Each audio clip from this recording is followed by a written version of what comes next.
Spoštovana predsednica Slovenske kulturno-gospodarske zveze, gospa Dobrila, draga Ksenja, spoštovani visoki gostje, drage rojakinje in rojaki. Lepo vas pozdravljam iz predsedniške palače in vam iskreno čestitam ob visokem jubileju. Slovenska kulturno-gospodarska zveza je bila ustanovljena v družbeno in politično kompleksnem obdobju, neposredno po sklenitvi londonskega memoranduma, s katerim je bilo tržaško ozemlje cone A dodeljeno Italiji. SKGZ je skozi desetletja delovanja izvedla več 100 posredovanj na lokalni, deželni in državni ravni, da bi avtohtoni slovenski skupnosti zagotovila narodnostne in jezikovne pravice na vseh področjih njenega delovanja.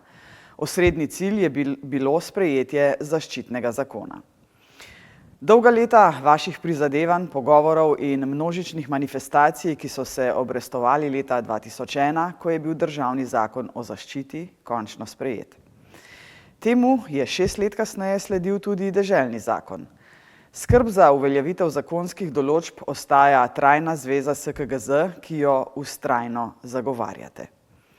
Veseli me tudi, da pri ključnih manjšinskih vprašanjih tesno sodelujete s Svetom slovenskih organizacij.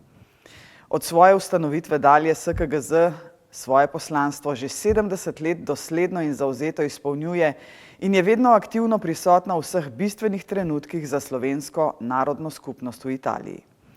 Vedno se SKGZ zavzema tudi za kulturo dialoga, si prizadeva za čezmejno povezovanje na vseh področjih. Številnimi dogodki na visokih institucionalnih ravneh in s konkretnimi dejavnostmi soustvarja politiko sožitja z večinskim narodom, spodbuja sodelovanje med Slovenijo in Italijo v prepričanju, da so dobrososedski odnosi osnova za gospodarski in družbeni razvoj na tem severno-jadranskem večjezičnem prostoru v osrčju Evrope.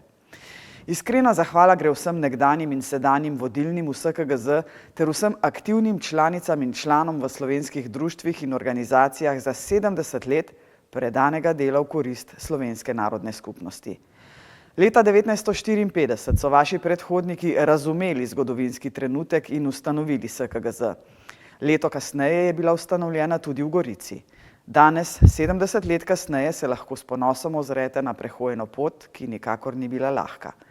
A na njej ste vztrajali in imeli vedno pred seboj interese slovenske skupnosti v Italiji. Prosim, bogatite nas in Italijo z našim lepim jezikom in kulturo še naprej. Čestitke in na novih 70 let Slovenske kulturno-gospodarske zveze.